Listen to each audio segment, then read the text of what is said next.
আজ দুপুরে লাঞ্চের জন্য বানাচ্ছি ডিম ভাপা। এটা গরম ভাতের সাথে খেতে কিন্তু দুর্দান্ত লাগে।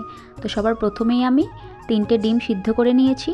এবারে ছুরির সাহায্যে ডিমে হালকা কাট লাগিয়ে নিয়ে দিয়ে দিচ্ছি সামান্য হলুদ গুঁড়ো, নুন আর লঙ্কার গুঁড়ো ও 1 চামচ সর্ষের তেল দিয়ে ভালো করে ডিমটাকে মাখিয়ে নেব। অন্যদিকে কড়াইতে সর্ষের তেল গরম হতে বসিয়ে দিয়েছিলাম। এবার ডিমগুলোকে সামান্য ভেজে তুলে নেব। এখন ডিমটাকে ভাপানোর জন্য একটা টিফিন বক্স নিয়ে নিয়েছি। তার মধ্যে দিয়ে দিচ্ছি হাফ বাটি পরিমাণ সর্ষে বাটা, হাফ বাটি পরিমাণ পোস্ত বাটা, হাফ বাটি পরিমাণ টক দই, 1 চামচ লঙ্কার গুঁড়ো, 1 চামচ হলুদ গুঁড়ো, স্বাদ অনুযায়ী নুন ও সামান্য সর্ষের তেল ও হাফ চামচ পরিমাণ চিনি দিয়ে ভালো করে মিশ্রণটিকে মিশিয়ে নিয়ে ভেজে রাখা ডিমগুলোকে দিয়ে দেবো। আর দিয়ে দিচ্ছি 3-4টে চেরা কাঁচা লঙ্কা। এখন টিফিন বক্সের ঢাকনাটা শক্ত করে বন্ধ করে দিয়ে ফুটন্ত জল গরমের উপরে 10 মিনিট ঢাকা দিয়ে ভাপিয়ে নিলেই রেডি দুর্দান্ত স্বাদের ডিম ভাপা। ভিডিওটি যদি ভালো লেগে থাকে তাহলে অবশ্যই একদিন বাড়িতে বানিয়ে খেয়ে দেখবেন। আর ভিডিওটিতে একটি লাইক আর চ্যানেলটি সাবস্ক্রাইব করতে ভুলবেন না। সবাই ভালো থাকবেন, সুস্থ থাকবেন।